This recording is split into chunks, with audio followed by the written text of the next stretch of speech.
We invite you to join us for this historic event, Living the Truth, Invisible and Visible in Film with a Focus on Women in 2023, a collaboration between the Sonoma International Film Festival and MUSEA Center. We are featuring the award-winning films of Prativa Parmar with special guest Alice Walker, June 3rd at the Sebastiani Theater, as well as a special private reception. Be a part of making history by joining us for this once-in-a-lifetime experience. Tickets are available at sonomafilmfest.org. Part of the festivities leading up to Living the Truth, I had the gift of visiting with Alice Walker in her home in Anderson Valley. This is our conversation, Nurtured by Nature.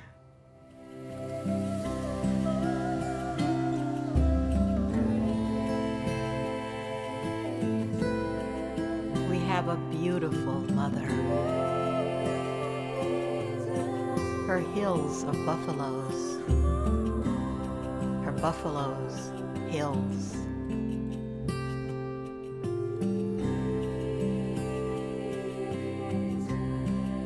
We have a beautiful mother. Her oceans are wombs. Her wombs, oceans.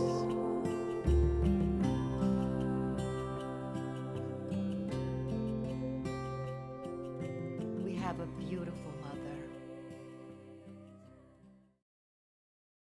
It's a beautiful day up on the mountain, and I'm sitting here with Alice, and I just feel so many feels of love and devotion. So thank you for taking time to be in conversation with me. I'm very happy to be in conversation with you, and you're looking lovely. Well, as are you always. I love you against the landscape. Yeah. You make the landscape more beautiful. Oh, it's so lovely.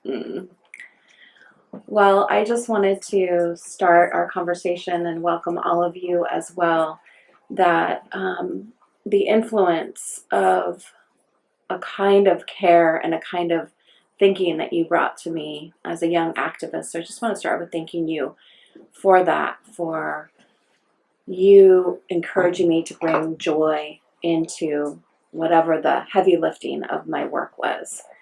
And I was curious for you, where did you find that joy? How did that arise for you in the midst of everything that you've been working toward? Oh, I realized I was alive. And it's a waste of time if you're alive not to experience the wonder of where you are. Yeah, I think solitude when I was small, being basically left alone, not by my parents' choice, they had to work, but being left alone a lot so that I am intimate with nature and I can see that it is the incredible support that humans need to live as real awakened beings, which is why the powers that be spend so much time separating humans from nature. They realize that we get so much support, and they don't want us to have it. Feels like everything that is really needed is already here, and that they're so busy trying to commodify it and separate us from it. And so what would you suggest for people who feel so disconnected? I remember back in the day we would bring women up here from the city, and just the quiet alone would be scary for them. What would you recommend for people who haven't been being connected with nature and the environment? For many of them, it's too late. And I think we should just wave them on and, feel hopeful that whatever they have found here was nourishing on some level. And then for the ones who have an opportunity and who want to be nurtured by nature, just keep suggesting that they find it. It's not that it's all gone. A lot of it is gone. A lot of it has been destroyed, but a lot of it is still, available. But you really have to want it. You have to want it passionately. You have to dream of it. You have to long for it. You have to realize that cities are unnatural. and that you've been caged, that you're not meant to live on the 13th floor or whatever it is. And that you've gotten used to it, partly because that's what you do when you're born in a cage. You get used to it. And have you always had nature be intimate? Has that always been a part of your life? Yes. Yes. Always. Yes. And I didn't realize what an incredible wonderland it is until I could, become someone who writes poems. And of course, when you are creative, you understand how you fit with what is natural, because being creative itself is natural. It's really quite natural for us to be able to create, whether it's painting, whether it's making poems, making music. We're really just a part of what is here. Yes. And the delusion is that somehow we are above it, which is idiotic. I mean, we're not. And why would we want to be? It's perfect. It is so perfect. Some of the earliest memories I have of your name as a younger person, what year did you move up to the valley?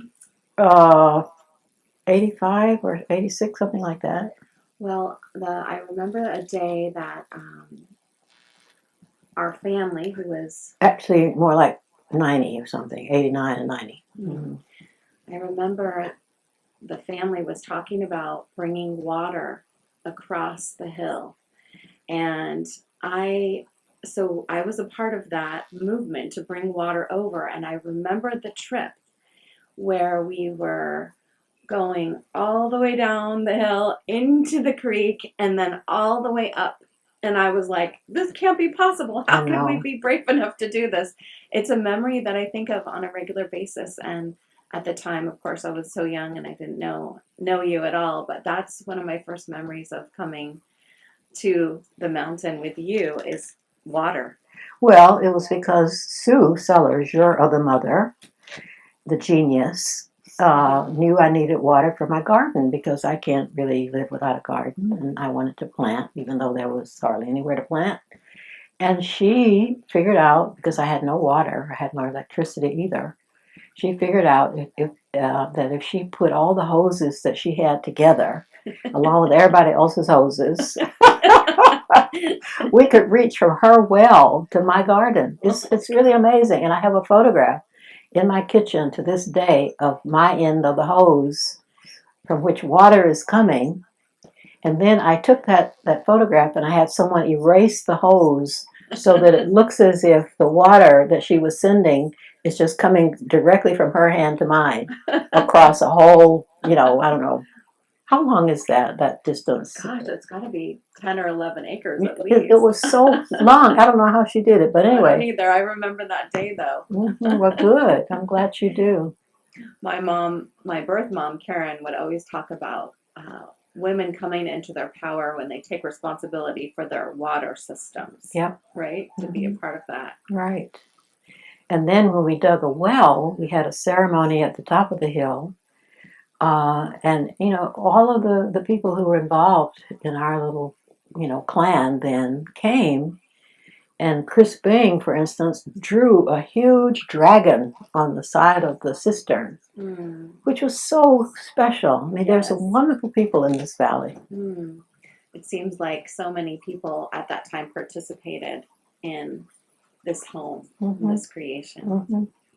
Well, I know that you've been working on behalf of your own self-expression and also the freedom of self-expression for others your whole life. And I was just curious what you would say to us. People are feeling so stifled, so caged, so unself-expressed. As someone who, to me, occurs as so self-expressed, what would you say to someone who feels like, what am I doing here? What is there? What is mine? What is the future? Look what's happened to the planet. Where is there to find hope? Well, everybody has elders. Yes. And it's a matter of seeing what they think and how they have managed and what they have come out of and through. And a great deal of sitting with, yourself and trying to find the voice that arises in you. that tells you. Mm-hmm. Nobody can really tell you, No. really. No. You have to find it, Yeah. and you have to believe that it's there. Yeah. So a lot of quiet, a lot of silence, if you can stand it. Most people now, I think, have a really hard time. I'm very fortunate. I've always loved it. Mm-hmm. I've always been aware that, it's rich, that silence is fuller than noise. Mm-hmm. Mm-hmm. You know how some people talk about the voice of like the critic or the one who's critical within. Did you struggle with that when you were first writing? Well, not struggle exactly. The thing is, when I started writing poetry, and when you, as you know, as a poet, when you're writing poetry, it will self-correct. I mean, it will in the middle of the night say, "Well, no, you didn't mean that. You meant this." Right. And so the challenge is to be true to that. Mm-hmm. To be true to the voice that helps you. I don't call it a critical voice. Yeah. I just call it kind of the voice that knows what you really intended, Mm-hmm. and is therefore helpful. Mm-hmm. Mm-hmm. Yeah. I just feel like in this era, all the things that you and all of our mothers and grandmothers have been working toward, when we look at where we are as a species, I think that discouragement has somehow settled in, and it seems like creativity is one of the ways to navigate being here with all of that. I agree. Yeah. I agree. I think if we could not be creative, life would be pretty miserable. Mm-hmm. But there's such a pleasure in knowing that, just as she makes. I just discovered. Years and years ago, some more neighbors and I planted, I think, 100 trees here, and there's one from Siberia called. Oh God, I forget what it's called, but it has an incredible. It's a pea shrub from Siberia, and I'd never seen it bloom. And I was walking with my dog just 2 days ago, and I smelled this sweetness. And it turns out there are 5 of them in full bloom, and it's just so extraordinary. And I think that is one of the reasons we can feel regenerated by nature, just seeing that it is constantly on its course. Yes. Nature it is constantly on its course. Even though this pea shrub comes from Siberia, it got here on my land in Northern California, and it said to itself, "I don't care where I am. Yes, I'm a pea shrub. I'm going to bloom here. I'm a pea shrub." And I think that feeling, of blooming where you are. In fact, there was a story from long ago in my culture about people who were on a boat, and they didn't know what to do, and so they had run out of water, and they were starving and thinking they were going to be dying from thirst, and the people on the shore kept telling them, "Don't worry, just let down your bucket where you are." But they thought that the water was the ocean water, and they couldn't drink it. But finally, they listened to the people saying, "No, no, no, let down your bucket where you are. You'll be okay." They put the bucket in, and it was fresh water. So they survived. So in a way, that is what nature is telling us often, to do the thing that is right where you are. And that can be your salvation. That story feels connected to all the stories of the gardens and the flowers and the waters of your life. It seems like the garden is a river that runs through your whole story. Because we live in a garden, and it's the destruction of it that is so painful. But at the same time, it makes having a garden as a privilege, as an obligation, as a complete and utter necessity and a joy, makes that so much more real. When I can feel that I'm doing my part in holding what was once most of the planet. Most of the planet used to be just an enormous garden. That's how I like thinking about it. And holding that awareness right alongside everything else. Your mom also was avid gardener with flowers and Oh, yeah. bookshelves. Mhm. Yeah, that's been a big part. I Mhm. love when you talk about her in relationship to her flowers. Well, thank goodness I have her to, support me. I Mhm. feel supported by her as an artist, because I could see, what she was doing. I mean, it took me years to understand the nourishment we give ourselves Mhm. when we create. Mhm. I mean, it's totally about, filling ourselves back up. Mhm. Life will flatten you. Mhm. But when you can create something Mhm. that, finally shakes itself loose from you, Mhm. and you see it walk away down the street, and it can be seen, and used as a help for other people. Mhm. Um, you feel so much a part of basically the universal love. That's what it comes down to. That the universe, if you could just ever get to that without all the commercials, is a universe that is obviously love driven. Is so perfect. Yes. I mean, it is so. People will say, well, it's not perfect because, excuse me, there are lions and bears and tigers and snakes and everything, but they are also perfect. Mhm. Mhm. I mean, it's just that we bothered them and they don't like it. And so they're annoyed, and I don't blame them. But when you really can connect with the wonder of this planet, it's just, it feeds you.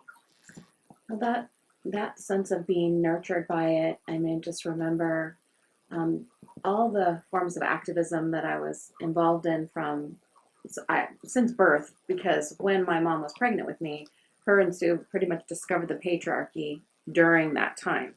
And they have notes like, we just found this thing out. Yeah. Right? So this is like 1969. And so there's notes of them coming out of that framework. Mm-hmm. But of course, as we know, when we wake up to the trouble we find ourselves in, there's also lots of anger and rage and disappointment.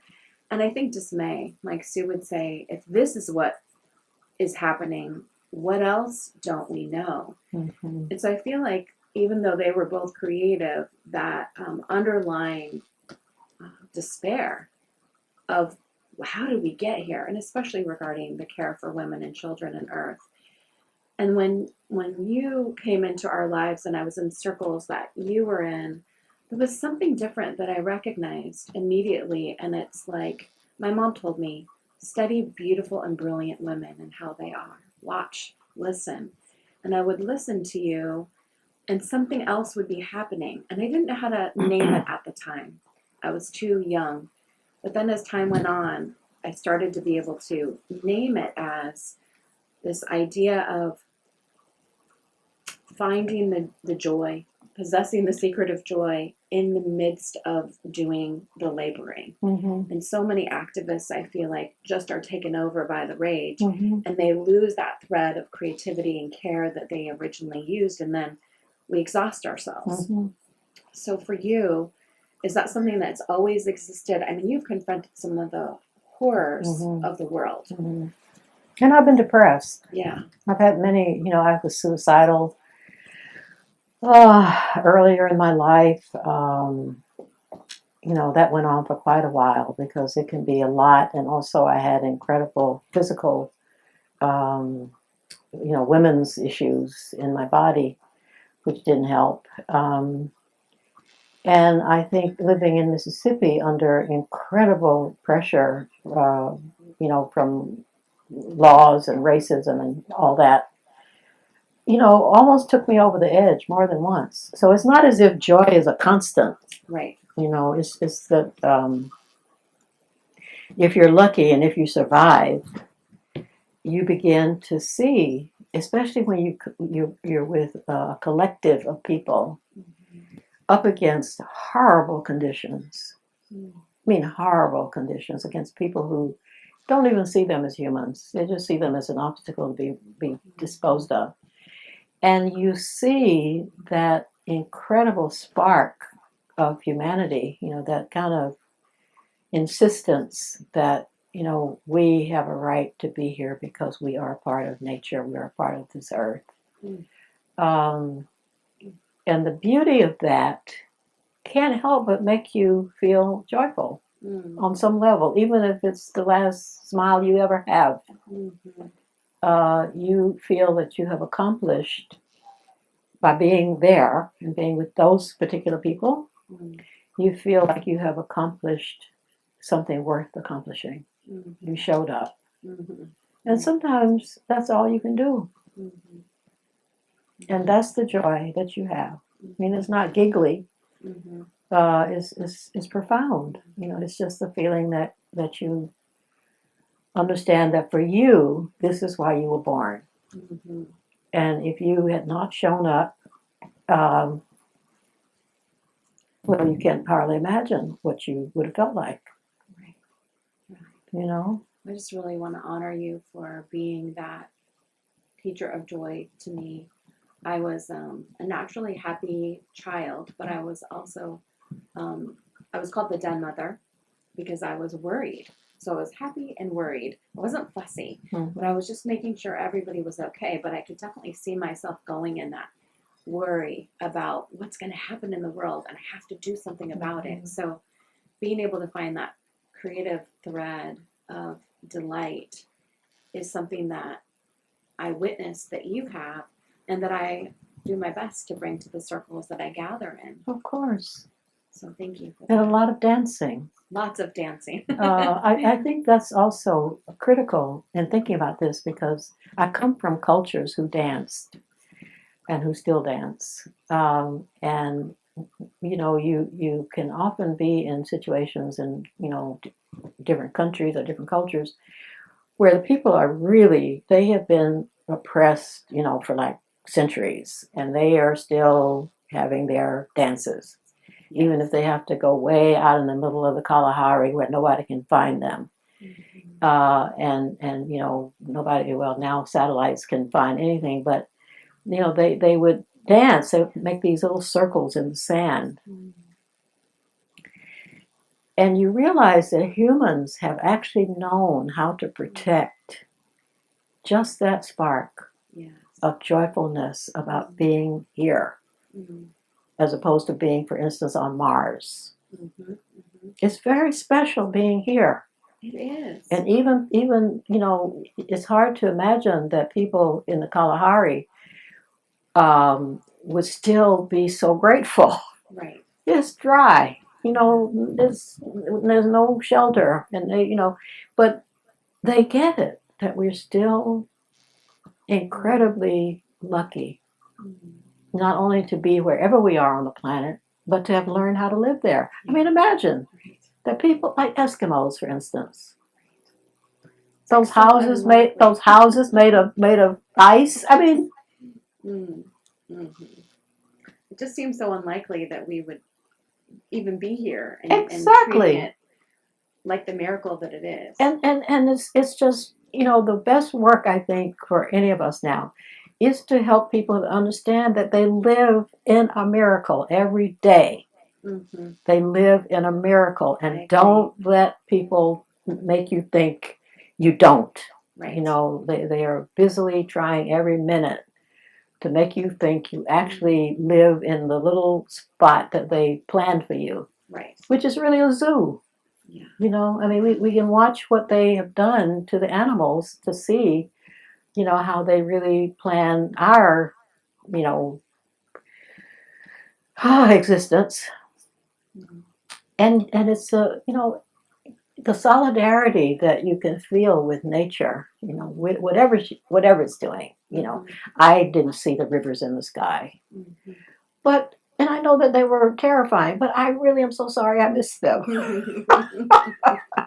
Just the thought was so poetic to me. It's like, wow, now if this was not weather modification, which it could have been too, what an amazing thought. So in other words, I'm saying that it's always, doing something amazing, because that's what its character is. It's an amazing being, and we are part of it, and there's reason to dance. because of that. I agree with you so much, and all of you who are joining us, just to invite you to consider your own relationship with creation. In our community, we always say, know your watershed, know your moon cycle, know the name of the mountains that you look at, be in an intimate connection with creation, and start to repattern how we can be here. I wanted to ask you a question that it's a teaching that Sue brought, and I'm so curious what you thought about it. Most of Sue's paintings, many of you have seen, she's illustrating a being coming from stardust into clay. That's the primary image. And she had this teaching that we come in with what she called encodings, Encodings, codes that are potentials, and that we could either live them out or not, and that we live them out through self-expression, and that you could also miss it. What do you feel about what we come in with? Do you have an experience of sort of arriving with any body of work or information that's unique to you? My mother says that when I was crawling, she would not know where I was, and I would have taken myself behind our little shack, and I would be writing in the dirt with a twig. Just gave me chills. So I do feel that it was just a matter of, finding out that you could actually write with a pen, Right. or you could later on have a typewriter.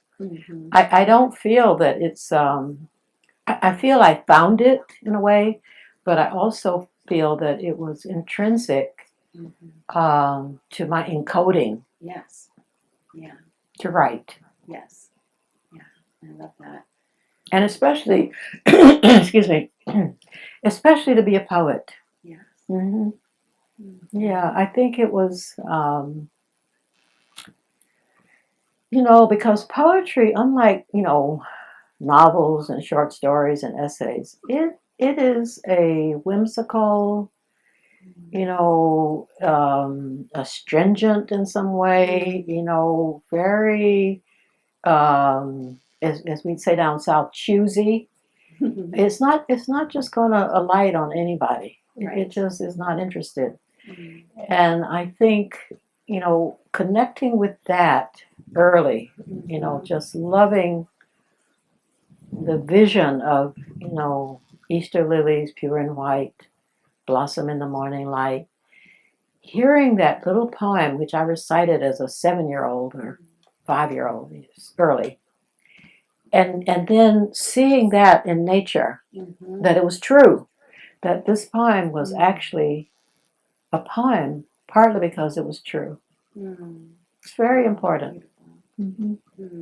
Makes me think of that idea from Leonard Cohen about just the magnificence of life and praying that he would have a response to it, and that poetry was that response. Exactly.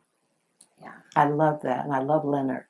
I do too. What a poet. I know, right? Oh my God. And just like how he would work on a poem for a year and really go to work at it. And I feel like that, I love working, and I'm so grateful to be raised with mighty women who taught me to work, to chop wood and carry water, but also they would give me good paper and good pens, even as a child, and put me at a table and say, now stay here for an hour and see what comes out. And you just get bored enough when you're 9 years old to start seeing what comes out. I love it. This is so Sue. Right? Oh, I mean, I didn't know your mom, but Sue is so her. Because she was teaching you something else too.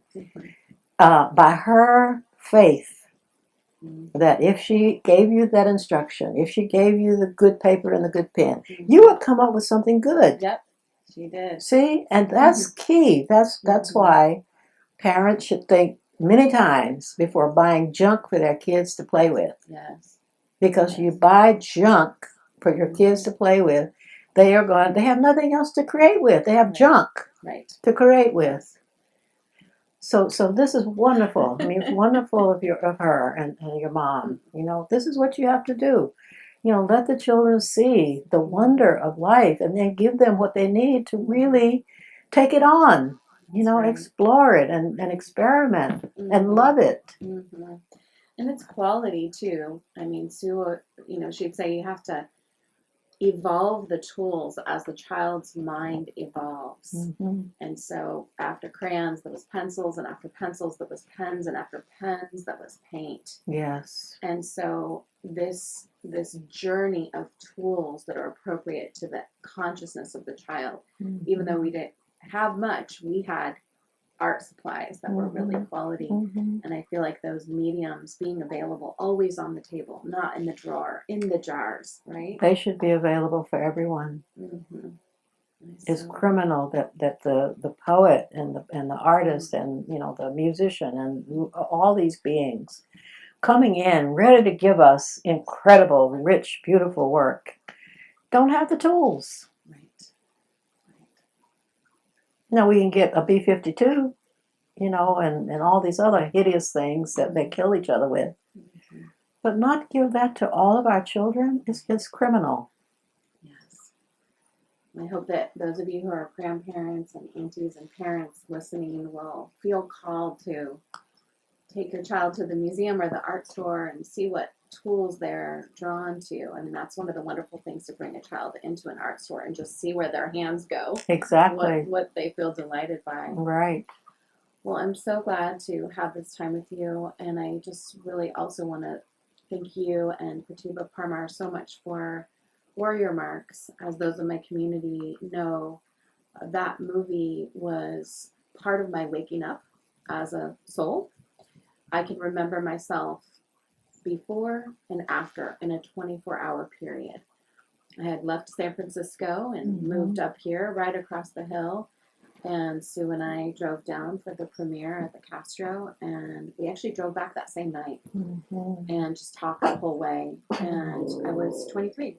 So what happened in the coming weeks after that was so astonishing, because I feel like I came in to myself. And it was through addressing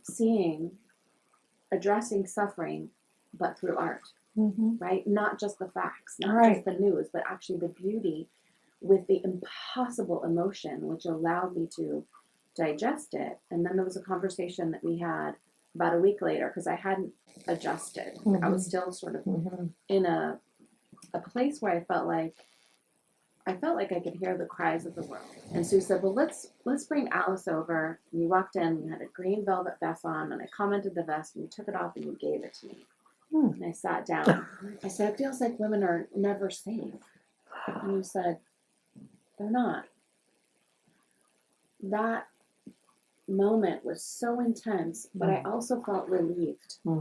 Because I felt like people were so busy trying to act like, but it's all okay. I know. But okay, what's happening is not okay. So holding the not okay next to the we're going to create alongside of it, I mean, that's what came forth from that experience. So I just want to thank you and Pratibha and everyone who was a part of that. And that's why it's so important to me to share it with the world over and over. Every year, we must watch this and awaken. Especially the ending. Tell us why you say that. I just watched it again, but tell us why. Well, I needed to. I haven't watched it in a long time, but as I recall, the very ending is of these women on the road, going somewhere, and I somehow end up in the mix of them. Yes. And the music is, what is the song? Anyway, but we found the song. That's the thing about when you're on the right road. Yes. Everything you need will appear. Yes. So this song, which I cannot remember the name of, and I haven't seen the film in 20 years, it came together, the whole thing. And the whole point of it was that, we are on this road. It's a hard road. It's a long road. It's 6,000 years old. And we're going to get where we're going. Yes. And it's happening now. And Pratibha said that song and those women coming, that was spontaneous. It was. That's what you're talking about. That's what I'm talking about. That's exactly right. And that's why, no matter how dire a situation is or how shattered you feel as you're trying to deal with it, there's a faith that if it's the right thing, you will have support. Mm. You will. Mm. You will have the support of nature. You will have support of, the people. You'll have, Mm. it will just appear. Mm-hmm. I mean, that is my experience. Mm-hmm. On the other hand, I feel very strongly that you go whether the people show up or not. Yes. Your responsibility is to go. Yes. But really, I feel from my own life just this wonderful faith that people, when they see the situation and they feel it deeply, and they have the love of the world and of each other, Mm-hmm. they will rise to the occasion and they will be with you. Mm-hmm. Mm-hmm. Thank you for sharing your love of the world and of nature with us and with me. And be so eternally grateful for your presence and the teaching of counsel and the joy. Thank you, Alice. You're so welcome. I've loved talking with you, and you were just fine. I told Alice when we first got here, my heart was beating and I felt so much anxiety. And she said, "Why?" And I said, "Well, I've been taught so well, but I still get afraid that I'm not going to know what I need to know when I'm sitting with the mothers. But this goes back to council when I'm 6 years old and they're going around and talking about the most intense stuff. And I'm sitting there and I'm like, what am I going to say? What am I going to say? Really smart." And I would just be fixated. I could hear them, but I was in my head trying to find something that they would think, let them know that I knew what was going on. At 6 years At old. 6 years old. But I think that's been part of my brain development since then, where I'm always wondering everything feels so precious and temporary on one hand. And so I just always feel like, how can I show up for this moment in the best possible way? We were just happy you were there. Mm. See, that's where children need to be. They need to be eavesdropping Yes. on what the grown-ups are saying There you about go. their future. There It's you really go. important. Yep. Well, I think that went through for sure, and the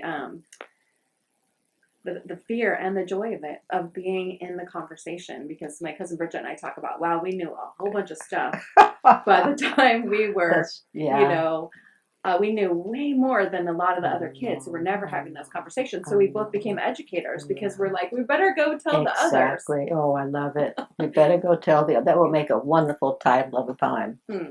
All right. Maybe that's what we'll write next. We better go and tell the others. It's Mhm. true. Thank you so much, everyone, for tuning in. It's been wonderful to be with you.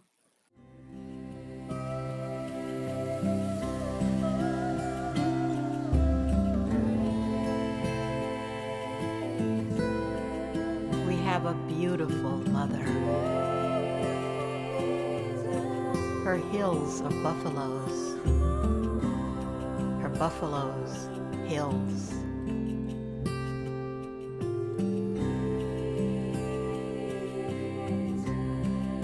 We have a beautiful mother. Her oceans are wombs. Her wombs, oceans.